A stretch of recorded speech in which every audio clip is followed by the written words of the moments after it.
very much, Tony. Thank you.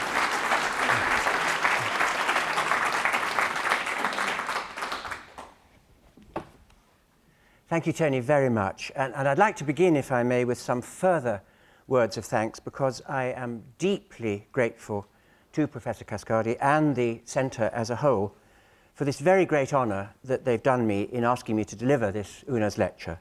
And I'm delighted to be here. My title, you see, is A Genealogy of Liberty. And one reason why I hoped it might be of some general interest to speak about this particular topic is that it has come to occupy such a remarkably central place in contemporary political debate.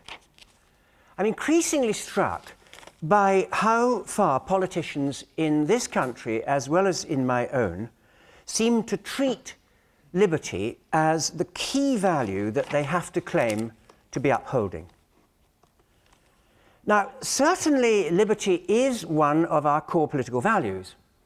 But to understand what makes liberty a value, I think we perhaps need to spend some more time in thinking about the concept itself.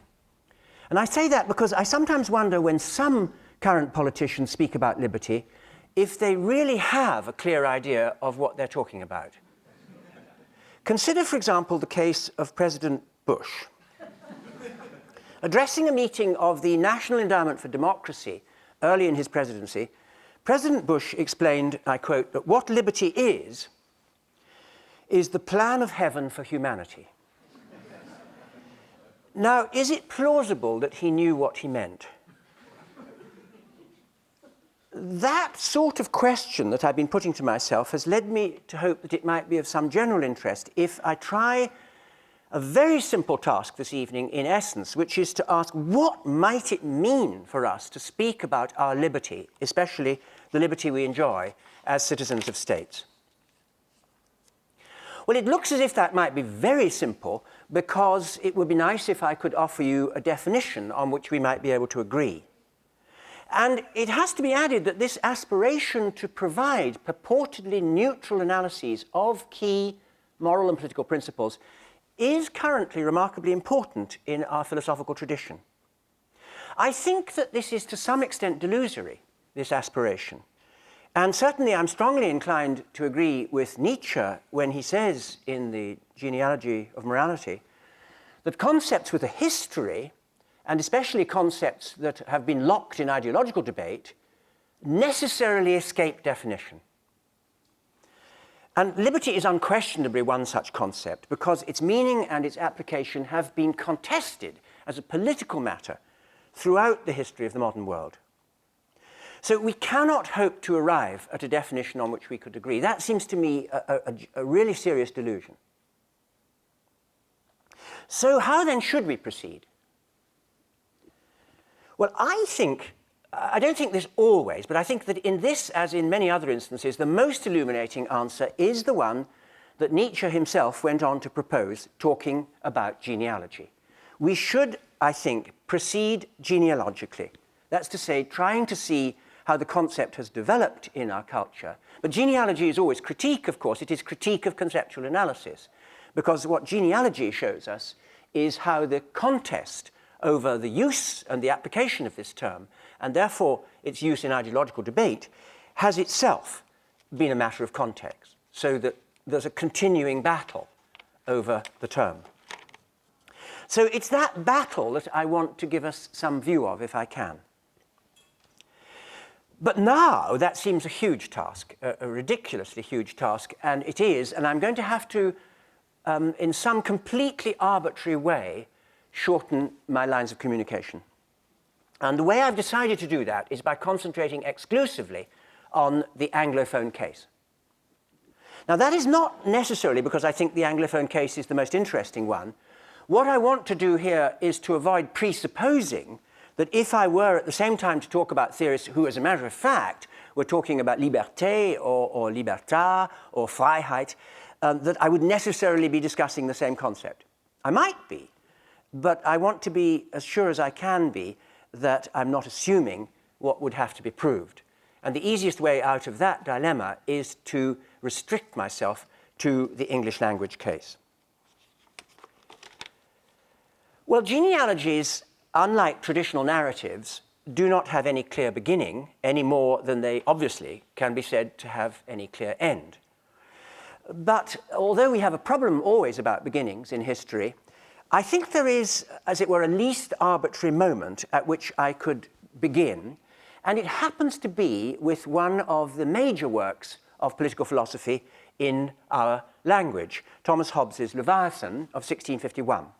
That is, as far as my reading goes, one of the earliest texts of Anglophone political theory in which a systematic attempt is made to give an analysis of what would be meant by talking about what Hobbes calls the liberty of subjects. And a further merit of beginning with Hobbes is that his understanding of civil liberty turned out to be extraordinarily influential, so that his analysis is also extremely familiar to us, as you will see at once if we look at the first image here, on which I've tried to lay out what seems to me something like the essence of Hobbes's argument about the liberty of subjects. Now, you see, can you see from the back?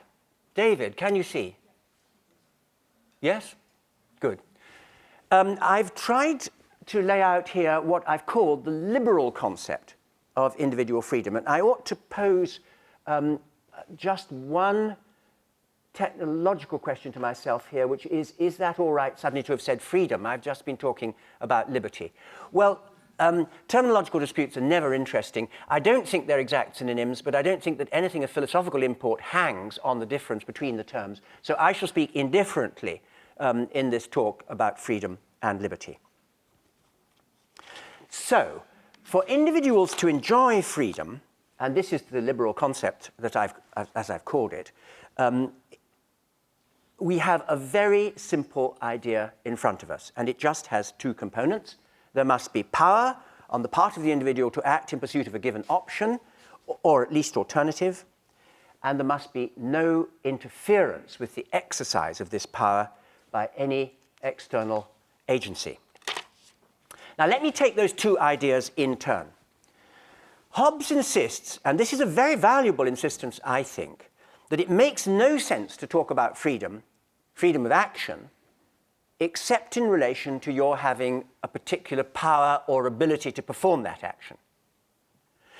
If you lack the power or capacity to act in a certain way, so for example, if you lack, I don't know, the power to walk on water, then what Hobbes wants to say is you are neither free to walk on water, nor are you unfree to walk on water. You're likely to make a mistake there because you might think you're unfree to do it. But if you have no power to do it, then what Hobbes wants to say is, look, the question of freedom doesn't arise. Questions about freedom are nested within questions about power. So you could put the same point the other way round, and you would thereby bring out its significance by noting that if you are unfree to act in such a way, of course, Hobbes never uses the word unfree, but if you lack freedom to act in a certain way, you must have been disempowered. There must be some identifiable agency which has removed your capacity to exercise a power which you counterfactually do possess. If you don't possess the power, questions about freedom don't arise. That seems to me a really valuable thought about the relationship of freedom to power. Second claim is, in effect, about how you should understand this underlying idea of empowerment and disempowerment. You are said to be disempowered, and hence unfree, if and only if some other person or some other kind of agency interferes. So on this analysis, freedom simply consists in the absence of interference. And by the way, that's of course why the concept is often described as a negative one. The presence of freedom is marked by an absence, hence a negative concept. And if you ask what absence marks the presence of freedom, the answer is absence of interference. Okay, there we are, but obviously that doesn't get us very far, because if freedom consists in the absence of interference, and the positive concept that you need to get hold of is interference, that's what it turns out we're really going to have to try to understand. So what is it to speak of interference? And here again, Hobbes has a very simple analysis to offer us. According to the Hobbesian version of the liberal concept, external agencies are said to interfere when they act upon the body of an individual in such a way that an action within the powers of the individual is either prevented or compelled, I mean, two ways to stop people acting at will, of course, due to the application of physical force by the external agency. By the way, I'm keeping the predication as wide as possible there. I mean, agencies could be natural agencies as well as human agencies, and they could be group agencies. So that's why I haven't said agent. And it has to be in such a way as to render the pursuit of the alternative impossible. So that is interference. Liberty, I'm quoting Hobbes, chapter 21 of Leviathan, is simply absence of opposition. And by opposition, I mean external impediments of motion, i.e., the impediment, as he says on the next page, must stop you. It must stop the exercise of a power at will. Can I just underline 3 points about what we've now got in front of us? The first is simply the one about predication that I've already made. Let's hold that as wide as possible. Second, just to notice that you can always be disempowered in one of two ways. You can be stopped from acting according to your will, or you can be forced to act against your will. Finally, thirdly, and this is the most important point, there is what you might call, although this is a very bad philosophical move always to say this, counterintuitive. I mean, who cares about intuitions? But there is a counterintuitive implication of what we've now got in front of us, which is the claim that it's only bodily interferences that take away freedom of action. Notice the implication is that if your will is coerced, then your freedom of action has not been affected. As Hobbes says, fear and liberty are consistent. Coercion of the will does not take away freedom on this reading. And Hobbes really means that, and it's very important to him. And he illustrates it with an example which was very commonly used in the 17th century, not actually by Hobbes, but much used by Locke, which is the highwayman who says, your money or your life. Now, Hobbes's point is, you have to recognize that you're being offered a choice. So, when you decide not to hand over your life, don't say that you didn't act willingly in handing over your money. And Hobbes has a very nasty joke at this point. He says, you will find that you not only do it willingly, you do it very willingly. Now, that way of thinking about freedom is very widely endorsed. This is why we can only do genealogy. You could drop straight down from Leviathan to the 21st century, and you would find this understanding widely endorsed in contemporary analytical political philosophy. You will find it endorsed, for example, in two of the most ambitious recent treatises on the theory of freedom, Ian Carter's The Measure of Freedom, 1999, and Matt Kramer, The Quality of Freedom, 2003. Matt's book is 500 pages long, but there it is.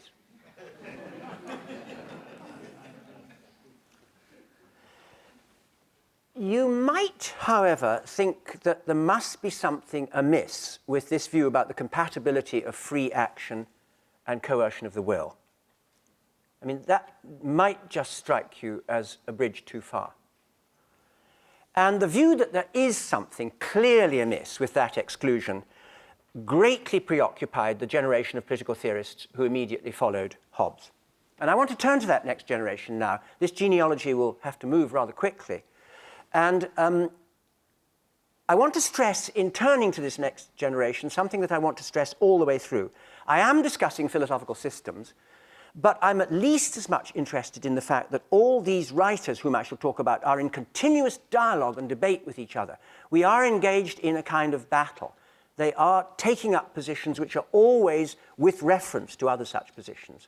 So, in a way, I'm trying to give a kind of linguistic context for each of the different philosophical systems I say a word about.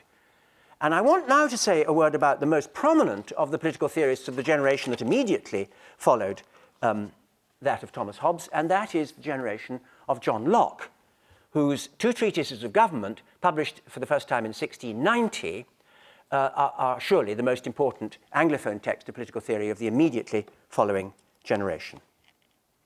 Locke, at this point, has a direct retort to Hobbes. And it's impossible not to imagine that he has Hobbes in mind, as he frequently does in the two treatises of government, as, for example, when he says the state of nature is not a state of war, as some men think. Well, here again, he has Hobbes, I think, in mind. Locke, of course, agrees that you are unfree if you are bodily prevented from exercising a power. I can't imagine anyone would doubt that that's an instance of unfreedom. But, and I quote Locke, should a robber with a dagger at my throat force me to seal documents that convey my estates to him, do I do that freely? The question is completely rhetorical, because what Locke wants to say is that in such a predicament, you have no real alternative. Because the force of Hobbes's position is you do have an alternative. The Lockean liberal has to say, well, you don't have a real alternative. You don't act with full freedom because the will is coerced. It is admittedly true that it would not be impossible to perform the act which you passionately do not wish to perform, but it is ineligible. And that addition is a quite important addition to our account. We now have Hobbes here on the extreme left wing. By the way, he doesn't want to be there, but there is Hobbes, and there is his story running down the left-hand side now. And I have the Lockean addition here on the right-hand side. And as we move through the genealogy, as each successive wave of debate overwhelms me, I'm going to put in bold what is new to us. So we have non-bold Hobbes, and we now have the bold edition, which says that lack of liberty can arise from interference by external agents acting on the body or acting on the will. Again, so that action is either prevented or compelled, but acting on the will by coercion in such a way, and this is the nice term that gets used, especially in the classical utilitarian tradition to try to pick up what I'm talking about here, is that the action is ineligible. You wouldn't choose it. It is in a certain way forced upon you. May I make 2 points about what we've now got in front of us? One is that in this, which is the mainstream liberal way of thinking about individual freedom, it turns out that the concept which matters most, the positive concept, is this. What we're going to have to understand is, what does it mean to speak of the will being coerced? Notice that's not a question for Hobbes, because the will is never coerced. That's to say, the will is simply the name that we give to the last appetite before deciding. There's no such thing in Hobbes as freedom of the will. There are free actions, but those actions are free simply because they are unimpeded. So he, with this very, very cut and dried picture about freedom, doesn't raise the question, doesn't have to raise the question, which obsesses liberal political theory, which is, how shall we understand the concept of coercion? And Locke doesn't offer you a definition, but he gives you examples. This is actually paragraph 222 of the Second Treatise of Government, where he says, I quote, that by threats, by promises, by offers, by bribes, are all means by which others can bend your will to their designs.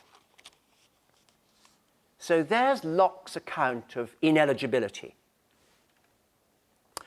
But if you look at it, you're going to think straight away that it's not actually a very satisfactory list if we're trying to give an account of the concept of coercion. Is it really true that if I offer you a bribe, I thereby coerce you into acting in a certain way so that you're able to say, I really had no alternative? I think a politician who offered that defense would not get very far in a court of law. And what that shows is, I mean, immediately that looks suspect to me. What I think that shows is the attraction of Hobbes's theory, that it's completely clear-edged about this, and that if you reject it as too clear-edged, then you're going to have to talk about how to analyze this concept of coercion. And that's what I want to turn to next. Now, as I say, Locke doesn't offer us such an analysis. And as far as I can see, although here my genealogy takes quite a hop, the earliest Anglophone legal theorist, rather than political theorist, you might want to say, who explicitly sees exactly where we've got to and explicitly sees that that's the problem, is Jeremy Bentham in his great treatise of laws in general of 1806. So my genealogy now moves from the beginning of the 18th to the beginning of the 19th century. Bentham has a very ingenious argument of laws in general, which I'm actually rather attracted to, which is that we should distinguish roughly between two different ways of bending someone's will in such a way as to make them act as you want. One, you can reward them for compliance with your will. You can say something like, if you do what I ask, I'll give you $1 million. So either they act in conformity with your will, in conformity with your demand, in which case they're much better off, they have $1 million, or they refuse to comply, in which case they're no worse off. They're the same as before. Contrast that with the other way in which you can bend somebody's will, which is to penalize them for non-compliance, not to reward them for compliance, but to penalize them for non-compliance. You say, if you don't do what I ask, I'll kill you, or something like that.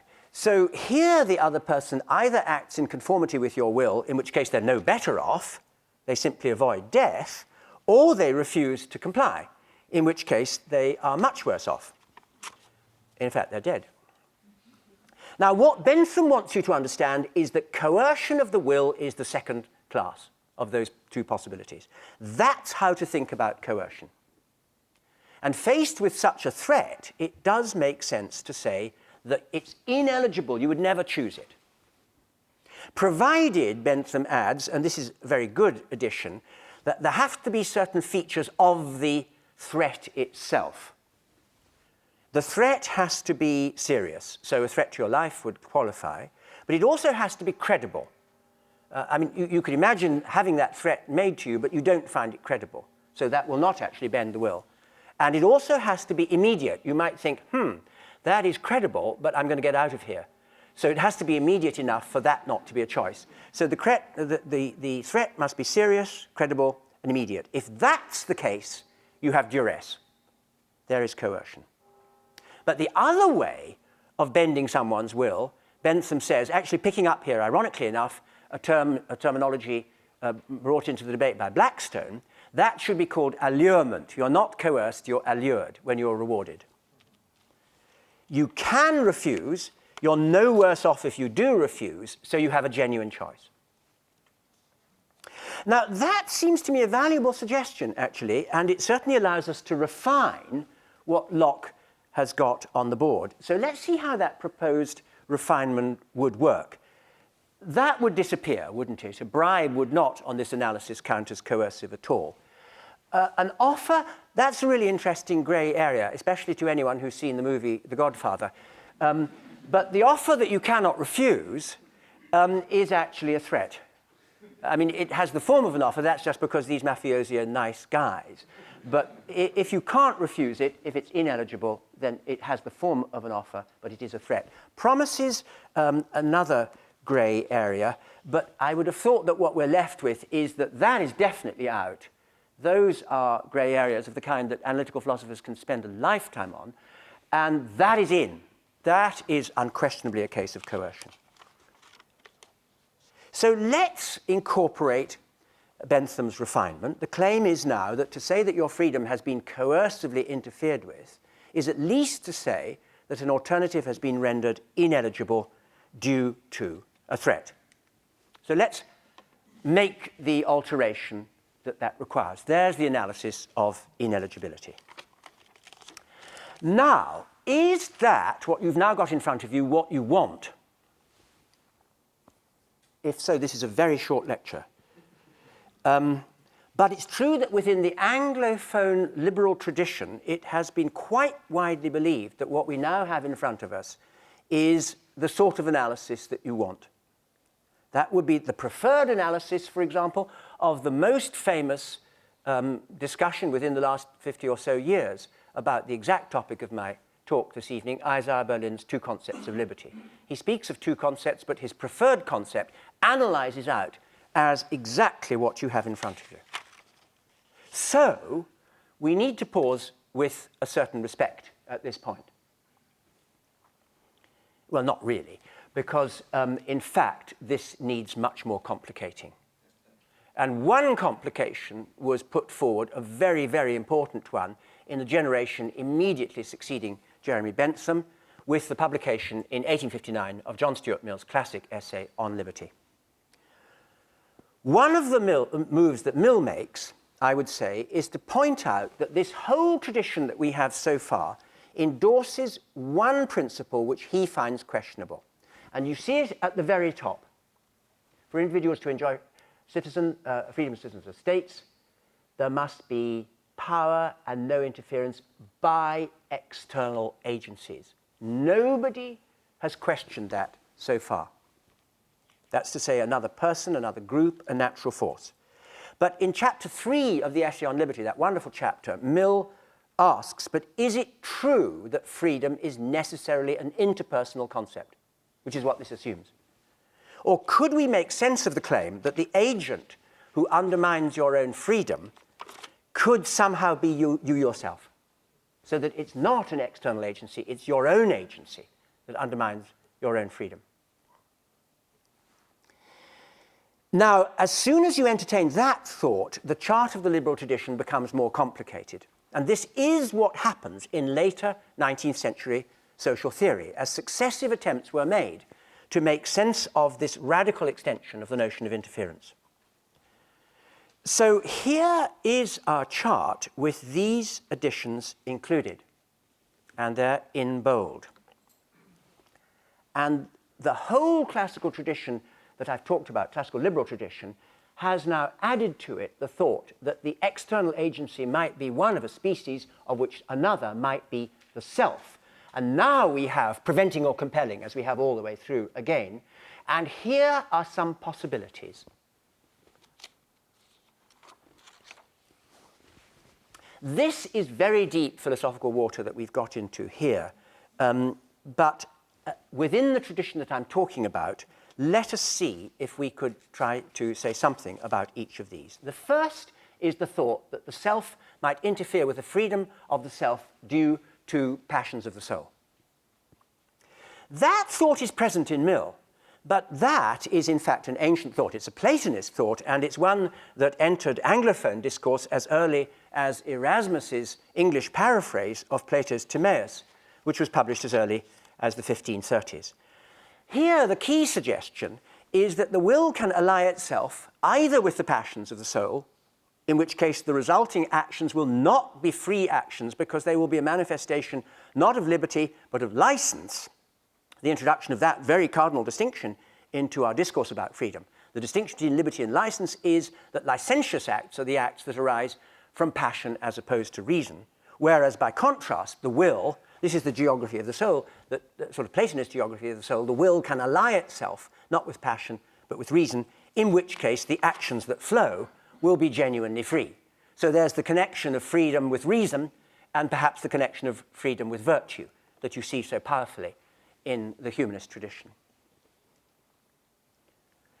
A classic articulation later in the Anglophone philosophical tradition of exactly that geography of the soul you would find in, for example, John Locke's essay concerning human understanding.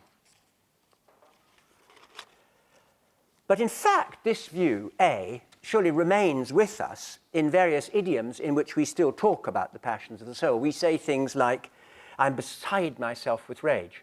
Also, we speak of rage as a passion. He flew into a passion, meaning he flew into a rage. Rage is the paradigm, or one of the paradigms of passion. And the notion that I'm beside myself suggests some transaction between two different selves. The self has in some way lost control of the self. Now, there are deep questions about the identity of that self, but that's the thought. Or there's another passion which we think of. It's also the other paradigm of passion, which is encapsulated in the celebrated metaphor whereby love is blind. But none of this is the proximate source of what Mill wants you to understand in the Essay on Liberty. The proximate source he wants you to see stems from the fact, and I quote, that in our time, speaking mid-19th century, of course, the yoke of law has become lighter, but the yoke of opinion heavier. And I think that's really right, that if you think about what I've talked about so far, it's a relationship of the individual to the state which has been in question. Coercive powers, or powers to stop you from acting according to your powers. But what Mill wants to highlight, and here I think the debt to Tocqueville is rather manifest, is the power of society, mœurs, the power of society to mold you and thereby limit your freedom by demanding conformity to its various norms and conventions. And Mill thinks that in his society that demand has become unduly strong. And the effect of that undue strength, and here's the point, is that you inauthentically internalize the norms of your society, and they begin to replace, a second nature replaces the first, as Mill says. They begin to replace your authentic desires.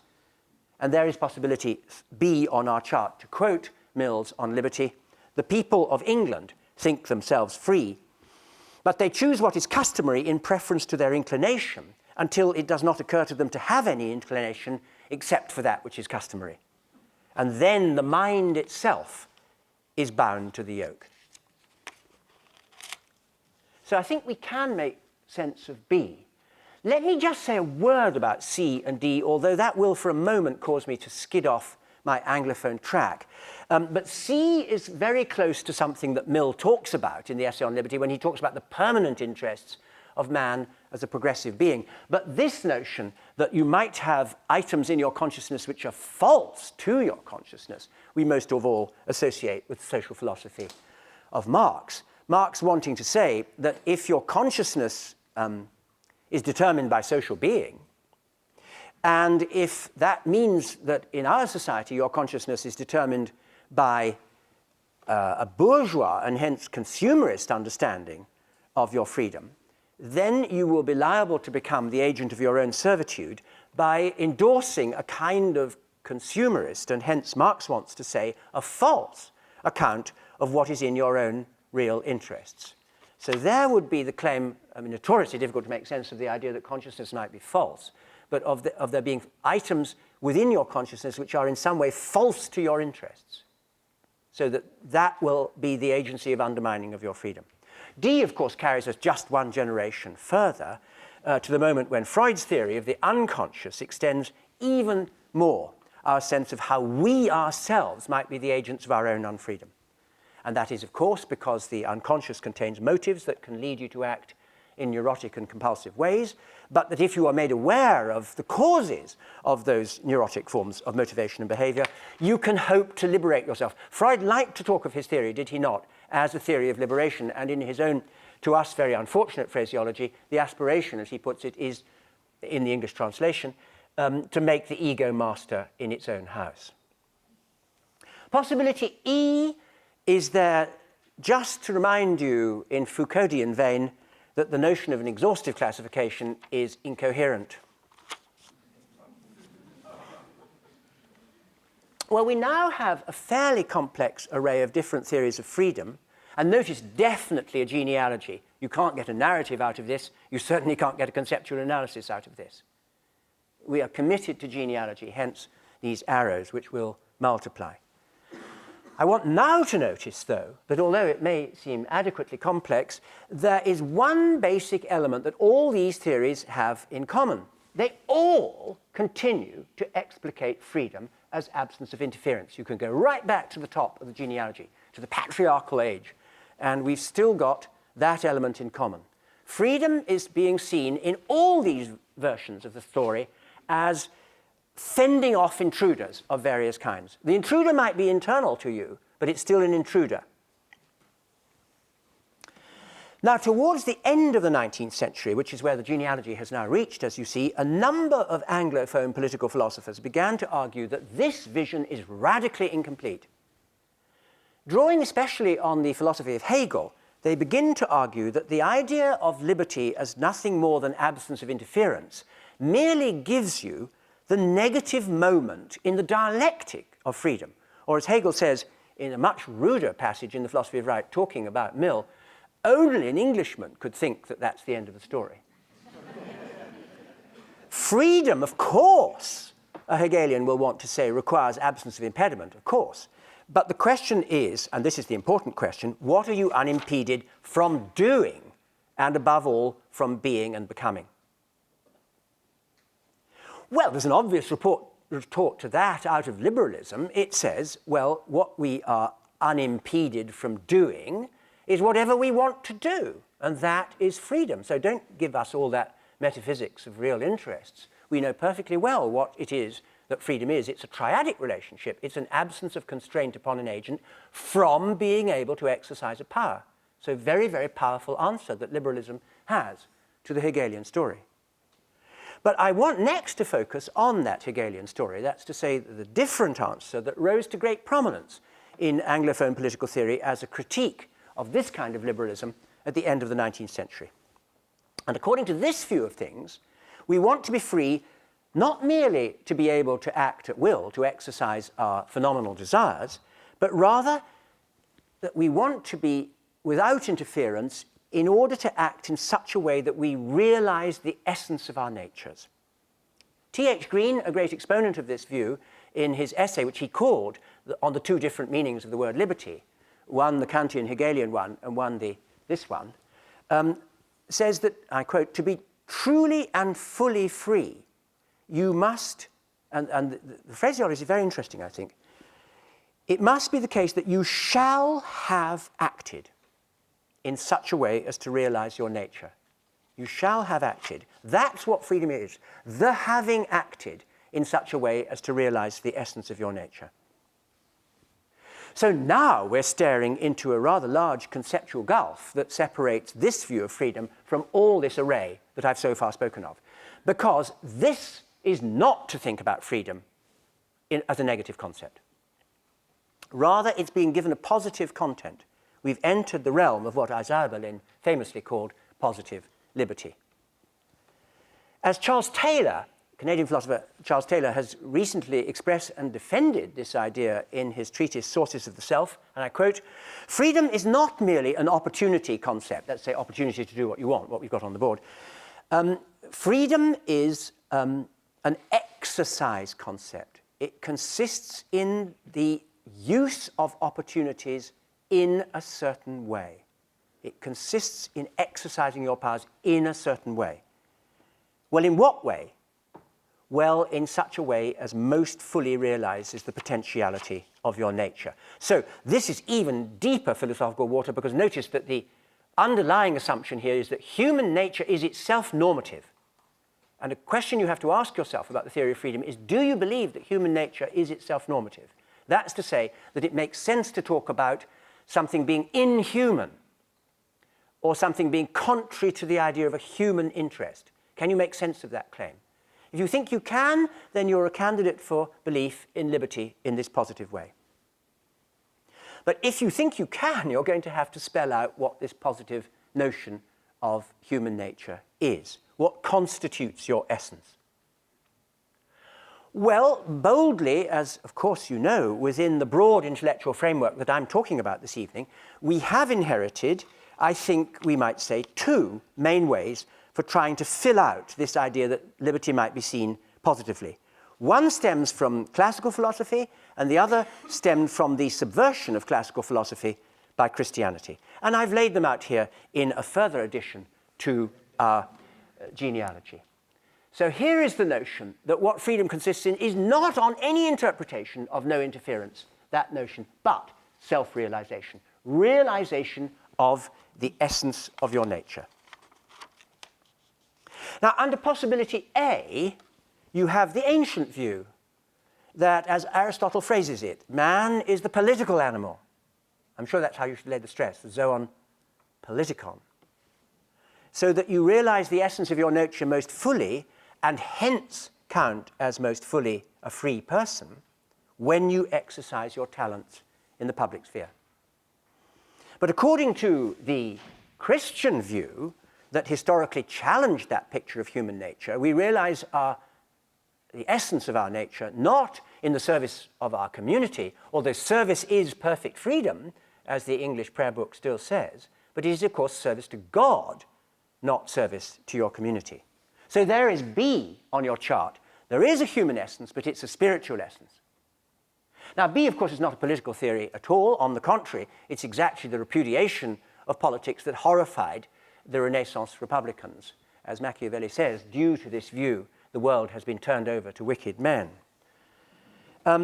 It tells you that your freedom is part of a higher freedom. So let us turn back to possibility A, where we arrive at the heart of so-called positive views of liberty as they remain important in our time.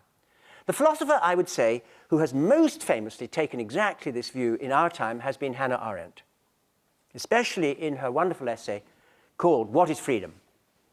In her collection Between Past and Future.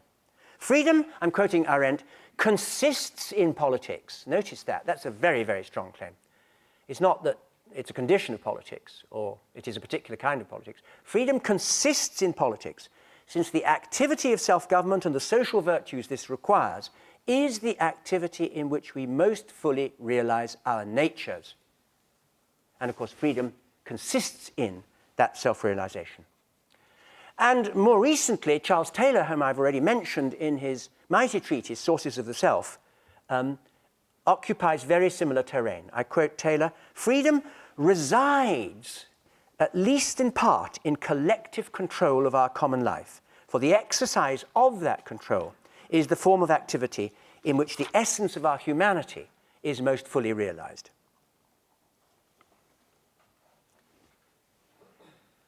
So have we now got enough? I'm running out of time. Actually, I've got 12 more minutes, haven't I?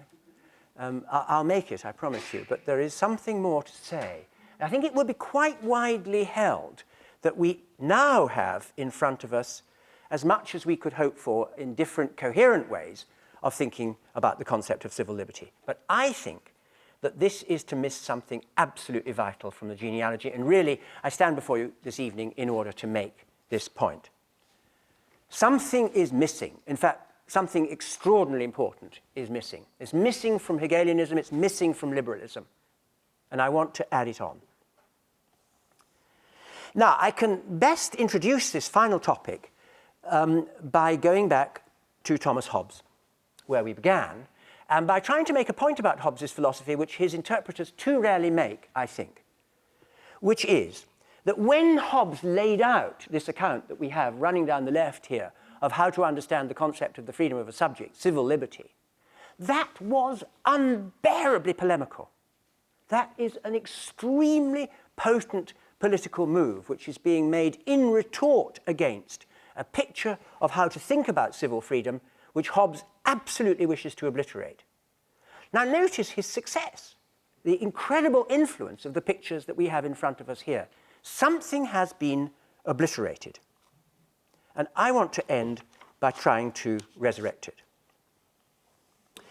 The key contention, as I see it, which Hobbes is trying to discredit, is the one that you most clearly find articulated in the Codex of Roman Law and later in codifications of the common law. Two great law codes which have affected your country and mine absolutely overwhelmingly. They are our two law codes, the Roman law and the common law.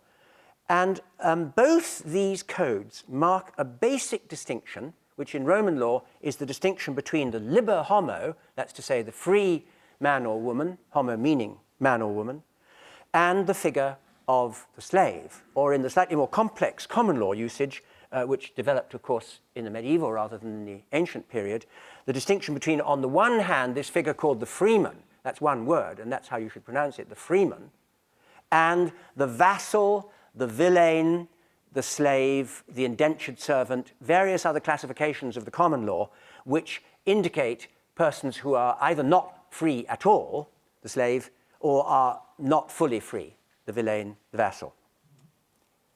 So there is a fundamental distinction between the bond and the free.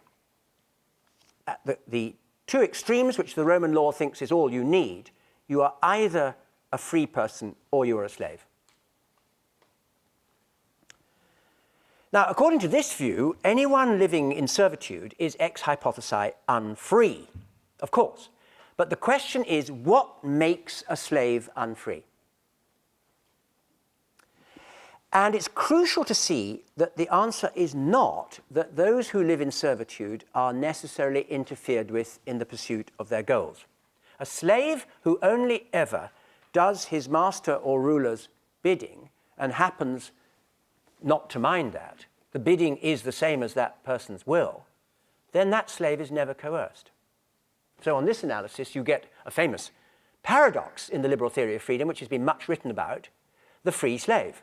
But it's only a paradox according to what we've got on the board. I mean, on the front, sorry, not in the classroom. It's only a paradox according to what you have in front of you. It is not a paradox if you rethink the question, what makes a slave unfree? Slaves must be unfree or you've lost your grip on a concept. But according to the tradition I'm now considering, there are two closely connected answers to what makes the slave unfree. The basic one is this: to be a slave is to be dependent upon the will of somebody else. That's what slavery is. It is dependence of one will upon another, total dependence of one will upon another. And notice on this analysis is the mere fact of your being dependent on and thus wholly subject to the arbitrary will of somebody else that makes you a slave and thus makes you unfree. And the reason why the mere fact of dependence is held to take away your freedom is you do not have power to act at will. When you act, it is as a matter of fact, although you may never be coerced, all your actions, as a matter of fact, have the character of permissions, because they have to fall within the will of your ruler or master.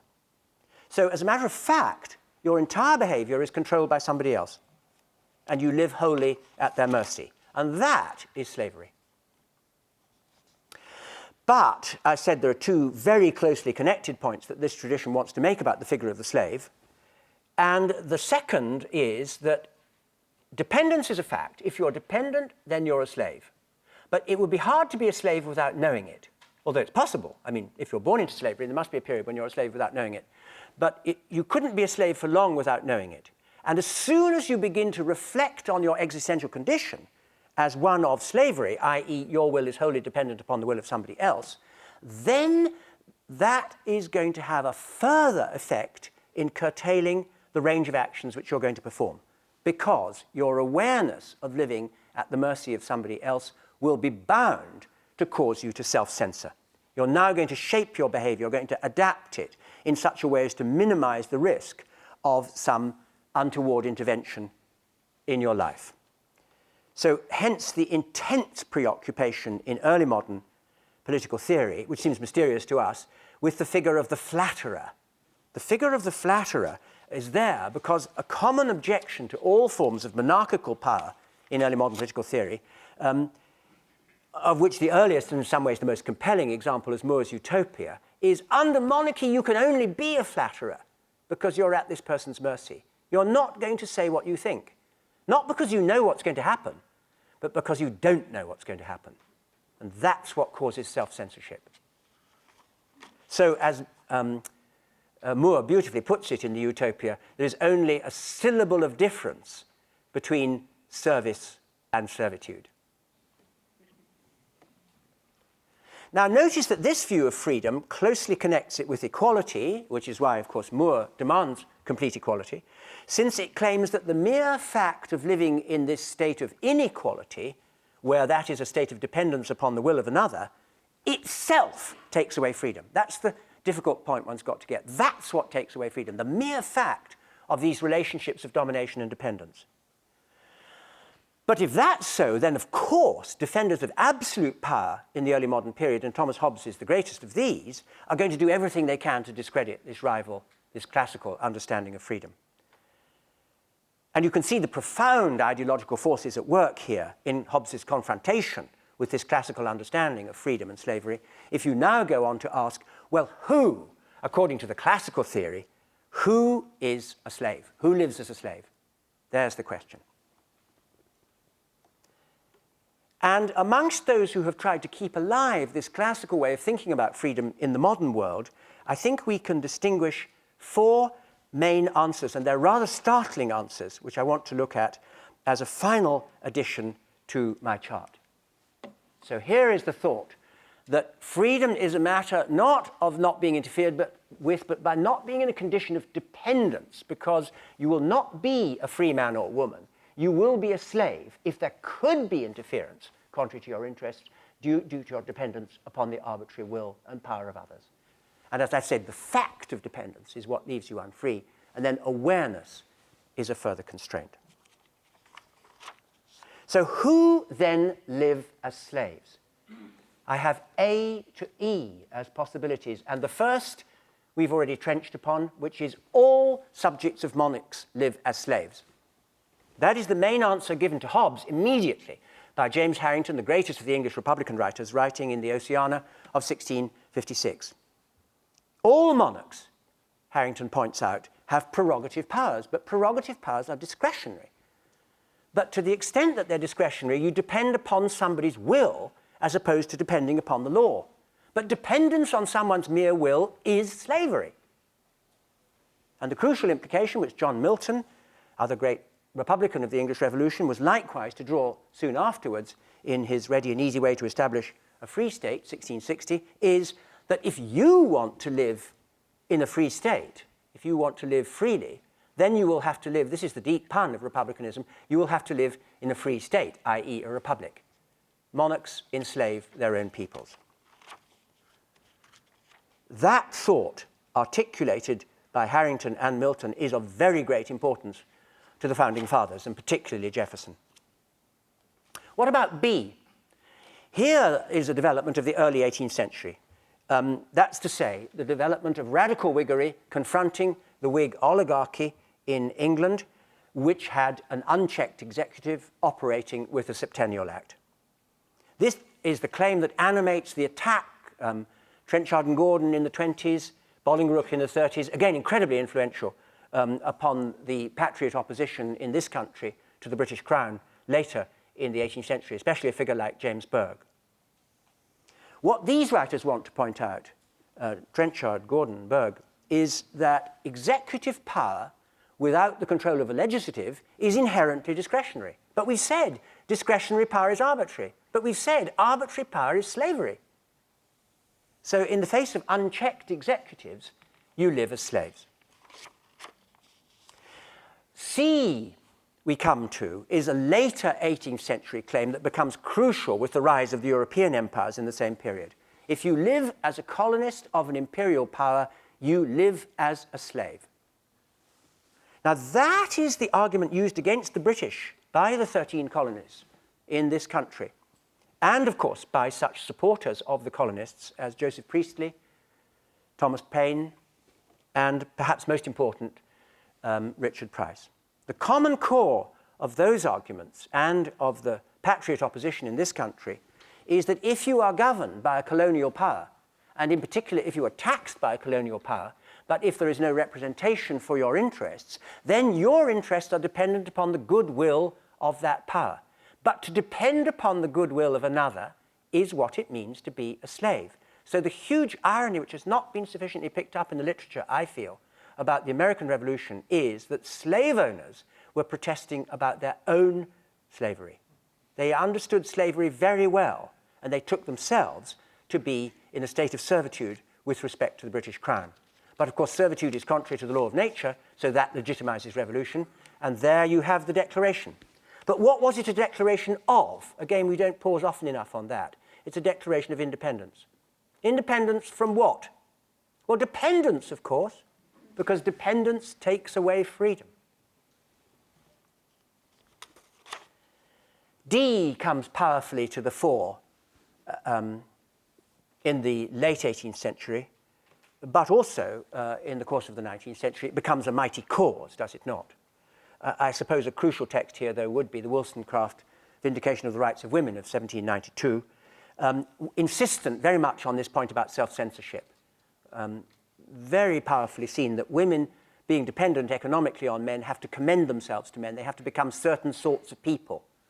So that is a slavish, a servile. She always uses the language of slavery and servility. And fascinatingly, and going over to the enemy, so does John Stuart Mill in his late essay, 1869, 10 years after the Essay on Liberty, the essay which he called, notice the word, The Subjection of Women. And he there puns on the fact that in English common law until 1870s, women could not make their own wills. All their property was the property of their husbands. Notice they didn't have a will. They had no will. They couldn't make a will because they didn't have a will. They were wholly subservient to their husbands, and Mill's language is extraordinarily strong. I quote chapter 1. We may say of such a woman that she is no different from a bondslave. Now, E is not just there to remind you though we should always remind ourselves of Foucault's important point about the notion of an exhaustive classification, it is also there, much more importantly, as a way of asking us whether we can be so optimistic as to suppose that this form of unfreedom is unknown in the liberal democracies of the present day. You and I, you in your country, I in my country, are currently living in conditions in which executives have claimed more and more discretionary power. And quite apart from the dangers of self-censorship to which that may give rise, the argument that I'm trying to put before you is that the mere existence of degrees of unchecked executive power, this is why the separation of powers became so central to constitutionalism, is in itself an affront to liberty. Well, here I'm going to draw to a close, and here is my final picture, which takes out all the particular emphases and leaves you with what I want to say about my topic this evening. There's nothing new here, but what I want now to add is some implications. One claim which is repeatedly made in current Anglophone political philosophy is that there can only be one coherent view of liberty. Thus Carter, for example, thus Kramer. Liberty, I'm quoting Kramer, must be a negative concept. It can only consist in the absence of interference on some analysis of what is meant by interference. Really? We've got a large number of positions here in front of you. I do not say that they are positions that you should believe in, but you should believe that they are coherent. But if they're coherent, then there cannot be just one concept of liberty. We have many different ways of thinking about the concept on the board. So it's pure legislation to say, and of course the reason for legislating in philosophy is always to turn it into ideology.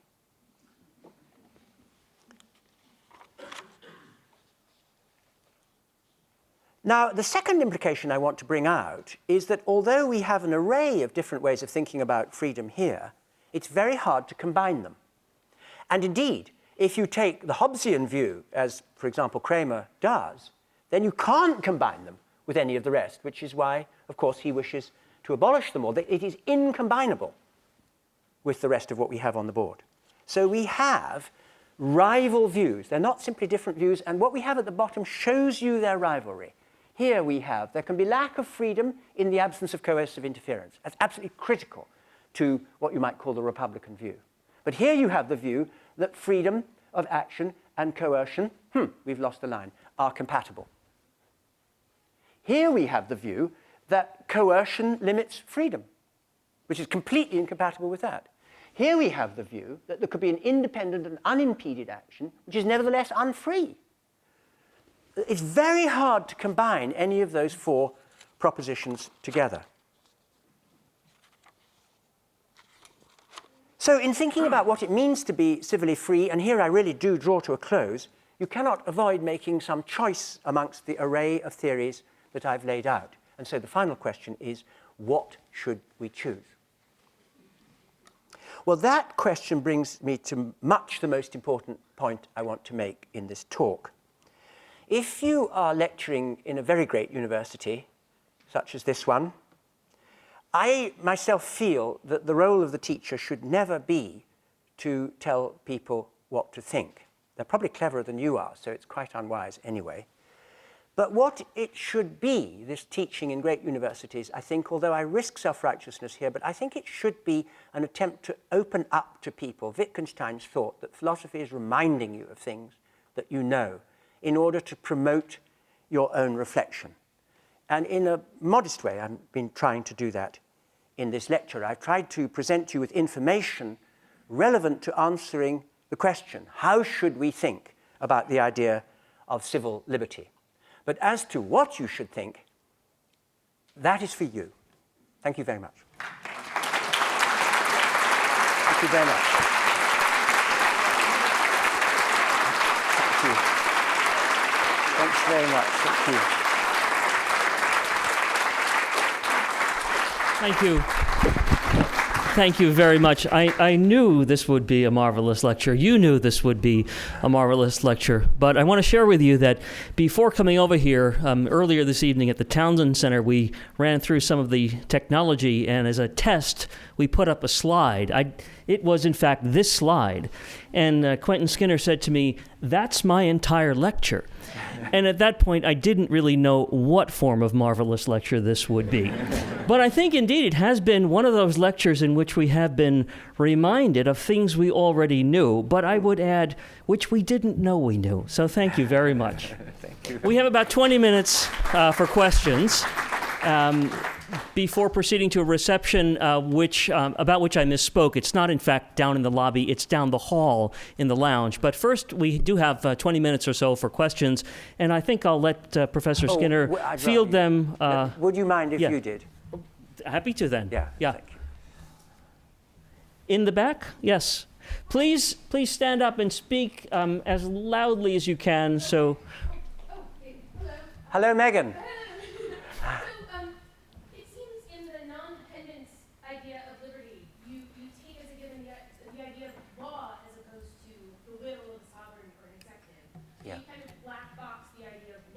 As producing a non-dependence, which seems problematic to me for 3 reasons. The first being that there's the issue of the lawmaker, that someone is writing these laws, and their will is behind that. And even if you take a democratic will, there's still an aggregation problem.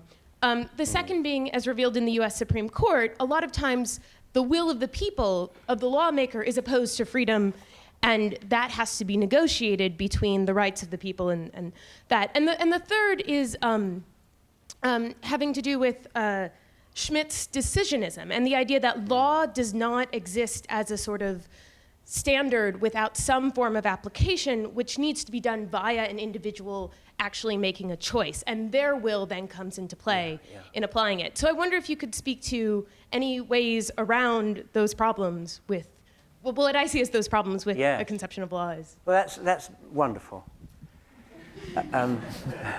Megan did a degree at Cambridge. You can tell, can't you? Okay. They do, of course, have an answer to your fundamental question, although I don't think it's going to satisfy you, which is embodied in the notion of autonomy. I mean, that's to say, speaking etymologically, giving the law unto yourself. It has to be the case that all law has to be the expression of the general will of the people. But of course that runs into difficulties about majoritarianism, and the only way around those is to be a deep enemy, as Rousseau is, of representation. So it's not wholly satisfactory, but the answer that will be given to your question within this tradition that I've talked about is what makes them republicans. There must be no prerogative powers, no discretionary powers. There must be no circumstance in which you might say, this law to which I am subject is not an expression of my will. You must always be able to say, I have willed this law. Now, that's why they also have to have some quite fancy contractarian stuff about what it is to get into circumstances in which you're going to put up with the fact that it is in fact a majority will and that you are in the minority. We've never solved that problem, though, have we? No. I mean, that is absolutely where we are left. But that is the answer that they would give. Of the instances that you cite, the most troubling, I think, is Schmitt's anti-liberal point, which is that this notion of the rule of law is itself an ideological construct, which is something that you were gesturing at very strongly in your third observation. And yes, I mean, that there will always be some will, and that has to be executive, is true. But the reply that these people would have to give is that must be the general will.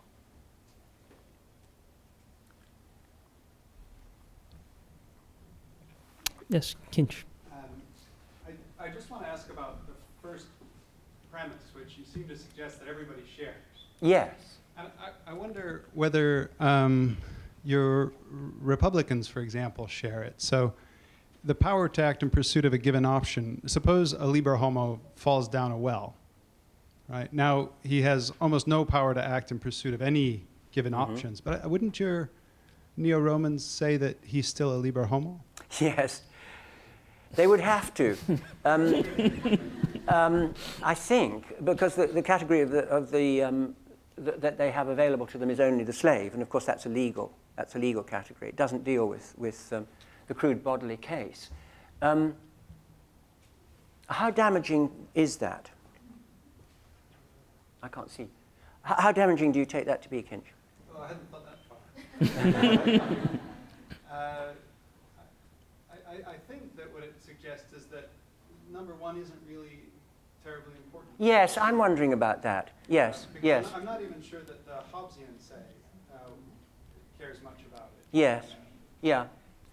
Yes, that's a very congenial answer, of course. The reason I like to say that the question is one about power is this nesting of power and freedom. And I think that is an important point about freedom, that you don't want to find yourself, as even Amartya Sen does in Freedom as Development, saying, as he does, that I mean, it's his example, it's an unpleasant one, but that the blind man is unfree to read. Now, nobody has disempowered this person. I mean, God has disempowered this person. But what's very important for a theory of freedom is identifying those who've done the disempowering. And in cases where you can't, you probably are not in a discourse of freedom at all. You're just in a discourse of power and powerlessness. This person is powerless to read, but not because they've been disempowered. Freedom is about empowerment, but unfreedom is all about having been disempowered. There must be some identifiable agency, otherwise we can't get the story running. That's why I like to put that at the top. But if it improves the logic of the presentation to take it out, then it must go. Yeah. Oh, sorry, you're the sovereign. I agree, yes. You might need to be microphoned, I'm sorry. In your study of the genealogy of liberty, have you found that liberty and freedom have always non-trivially been interchangeable a concept? I mean, in some ways, one could argue that the sense and reference of liberty lies more in the political and social realm, whereas that of freedom lies more in the realm of the self, or of self-willing and kind of in the more moral realm. Although I know that when you were talking about Arendt and Taylor, you had said that freedom in itself, is. I mean, that's the full expression. Yeah, very, very, very good point. I'm really glad that you bring that up, because I set that aside too readily in my talk. I actually think that there's a very important distinction between freedom and liberty, because what we're talking about here is the liber homo, and that can only be translated as the freeman. So what that foregrounds, what that makes central to all discourse about freedom, is the idea of being a free person. Well, you could say a person at liberty, but then, of course, there would be big semantic difference. So yes, I want to say that something slightly different from you, or maybe rather different from you, but I do want there to be a distinction, because it makes often better sense to use the term liberty in relation to liberal views, that when we're talking about liberty, we're always talking about liberty of action. Of course, that looks then like an absolute synonym for talking about freedom of action. And that, I mean, there's no such thing as synonymity, Quine tells us that, but they look pretty much like synonyms. But once you introduce the notion that we might be talking not about free action, but about what it is to be a free person, then we're talking about freedom rather than liberty. So that is a very strong distinction I would actually want to draw. I drew it in the lecture, but I ought to have stuck to my notes and not skidded off, or else then I wouldn't have said what you rightly picked me up on. Thank you very much. Yes, here in the front. Yeah, I have a question. Because If you could just wait for the microphone. Thank you. This is a very complicated card of different definition of freedom and so on. But there are sometimes in the history a situation that everybody feels that he is enslaved. And, not only philosophers, but, simple people and so on and so on. And sometimes even, media, I'm from Poland, so media and so on, convince them that you are free, but millions of people feel unfree. So what is the crucial? What decides about this feeling? Because, probably they don't think about, this complicated self, will, and so on and so on. Yeah. There is something hardcore in this conception, so it'd be very interesting in your opinion about this. Well, I haven't talked about what it is to feel free. I mean, it's a common psychological phenomenon that people often feel disempowered when the agencies of that disempowerment aren't so evident, that people feel free or feel unfree. I'm not talking about feeling free. of course, what you say is right. And feelings of unfreedom or feelings of disempowerment can produce very powerful resentments. Our politicians are there to assure us that we are free and that they are there to ensure our freedom. So I really want to keep away. I want to keep away from all of this. I want to say, well, what might we be talking about? And this is what we might be talking about. Other questions? Yes, in the back. You Yes. see, yes, and here. Ah, sorry. Thank you. I wonder about the term agency in most of these sets of traditions. I wonder if they can handle dependency or interference by structural or non-conscious terms. Yeah.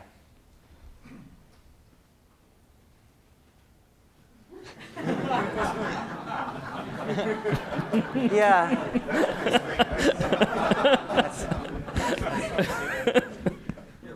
That is absolutely right, by the way. Oh, I'm glad Reception coming. we were never plugged in. Oh, wow.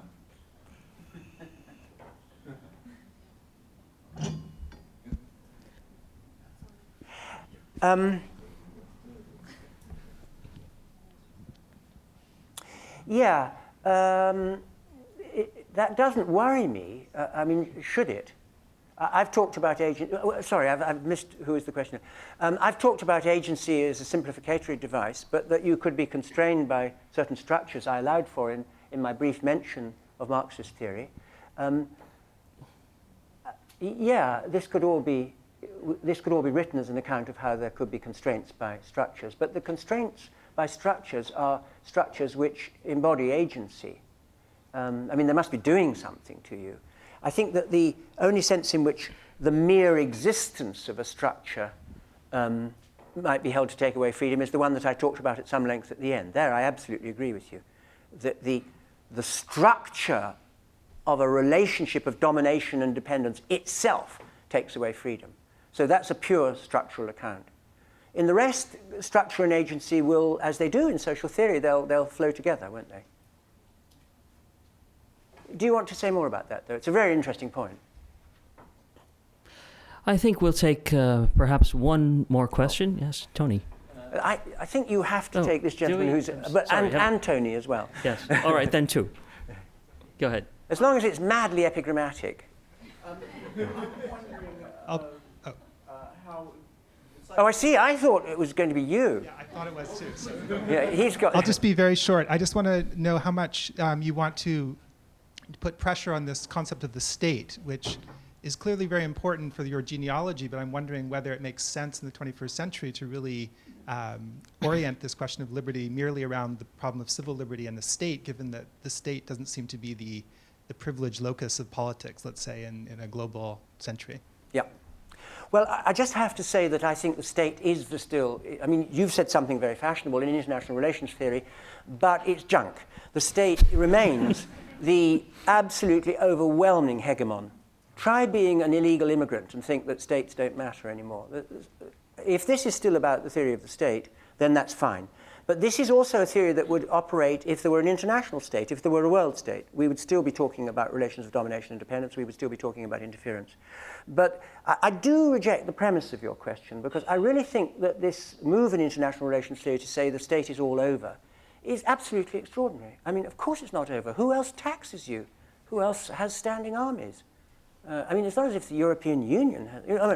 anyway, those are large questions. Well, I think we're now committed to two very final questions here, and Tony Long. My question is about the issue of interference and how living in an increasingly crowded world impacts our ideas of freedom. Yeah, that's a really nice point. I mean, Hobbes is someone who thinks that your freedom to move, as he nicely puts it, without being incommoded, is an absolutely fundamental freedom. Of course, since he thinks that nothing else is unfreedom, he's bound to say that. But it's a very striking thought that, that a very important freedom might be what he calls commodious movement. I can only agree with you. I mean, it's all here, because here we have the kind of taking away of bodily freedom, which, of course, if it renders various actions impossible, takes away your freedom. But I think that's a very powerful thought of Hobbes's, that we do rejoice in the fact that we have the absence of all of this. And there's less of that absence than there used to be. You probably own a car. Yeah. And now Tony Long is going to... I just wanted to ask you whether you thought that, I mean, in the ancient discourse of freedom, which you alluded to, there is actually not so much talk about being under the power of somebody's will. In fact, there's very little talk about the will, but there's a great deal of talk about ownership, property, being not belonging to yourself. I mean, classically with Aristotle. And I just wondered whether you think that just collapses into some of these other categories, or whether the notion of being unfree is precisely that I'm a piece of property, and that's part of how it was also defined in Roman law, is another notion, or whether it's simply can be, you know, without any change, really converted into some of this other. Yeah, very interesting. Well, I did speak about Aristotle, but really for the sort of moral psychology aspect of his views about the normativity of human nature, rather than his views about freedom. I hardly need to say this to you, Tony, but eleutheria, I mean, it's not a very important concept by contrast with libertas. I talked about the Roman case, and the libertas you have has to be libertas from a voluntas. The Roman law is very keen on the notion of will, and it's from the law codes that I'm taking this. I'm not taking this from Greek philosophy at all. What you say is absolutely right. But the notion of a particular voluntas and relationships of voluntates is fundamental in the legal systems. Has to be, because going back to the very first question, somebody's will is going to be the law. I want to thank Quentin Skinner again for a marvelous talk and questions, responses, and invite you to join us for a reception. Thank you. Thank you very much. Thank you.